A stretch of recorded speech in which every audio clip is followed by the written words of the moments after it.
మన ఫ్రెండ్షిప్ ఎంతో కానీ మిగిలిన నన్ను కొట్టేట్టున్నారు. ఇంతమందిలో మీకు ఒక రావులే కనబడుతుంది.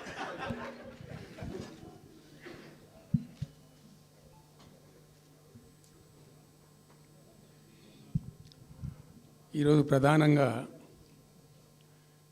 పార్టీ రాష్ట్ర కార్యవర్గం, TRS LP, TRS parliamentary party,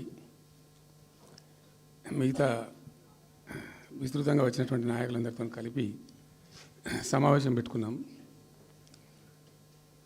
ప్రధాన కారణం, the main agenda of the meeting was Palamuru Rangareddy ఎత్తిపోతల పథకంలో ఈ రాష్ట్ర ప్రభుత్వం మరియు కేంద్ర ప్రభుత్వం కలిసి తెలంగాణకు చేస్తున్నటువంటి ద్రోహం, తెలంగాణకు తలపెట్టినటువంటి దుర్మార్గమైనటువంటి విధానం మీదనే చర్చ జరిగింది. దీని కథ ఏంటంటే చాలామందికి తెలియదు, అవగాహన కూడా ఉండదు. కొత్త తరం వాళ్ళకైతే అసలు తెలియదు.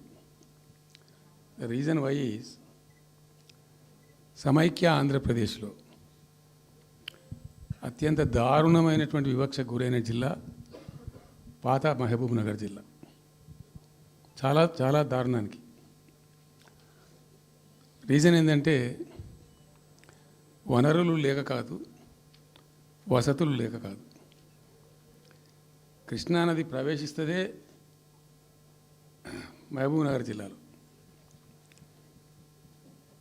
సరే, ఇప్పుడున్న తెలంగాణ, అప్పుడు ఉన్న ఆంధ్రప్రదేశ్ మొత్తం చూస్తే కూడా 300 and above కిలోమీటర్స్ కృష్ణానది పారుతుంది కూడా మహబూబ్ నగర్ జిల్లాలో.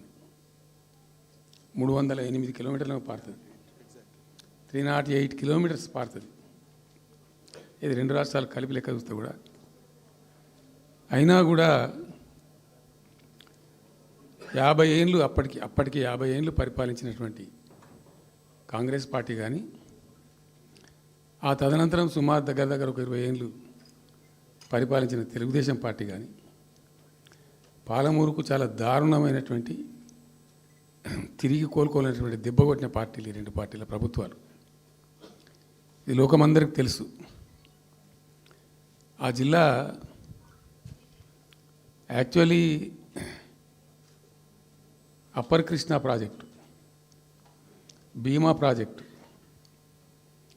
తుంగభద్ర ఎడమ కాలువ